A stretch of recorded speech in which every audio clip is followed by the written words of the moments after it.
তো আমি সোজাসুজি একদম জলসায় ঢুকে যাচ্ছি, সময় খুব কম।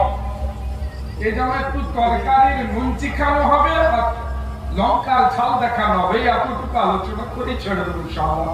আমার পিছে পিছে হলে আরে বলা আছে, তাই আমি সোজাসুজি একদম জলসায় ঢুকে যাচ্ছি, কোনো ভূমিকার দিকে ভালো যাচ্ছি না।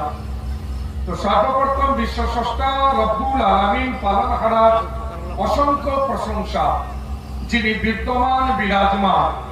অতঃপর বিশ্বনবী হুজুর আকরাম সাল্লাল্লাহু আলাইহি ওয়াসাল্লামের গুণকীর্তন, সেই সঙ্গে বিশ্ব ধর্মগ্রন্থ কোরআন মাজিদের শান তথা বিশ্ব ধর্ম ইসলাম। যদিও গোটা দুনিয়াতে প্রায় ৩৫০০০-এর মতো ধর্ম আছে, আবার কেউ কেউ বলছেন গোটা দুনিয়াতে ৫০০০, ৫০০ নয় ৫০০০-এর মতো ধর্ম আছে, কিন্তু রব্বুল আলামিনের নিকট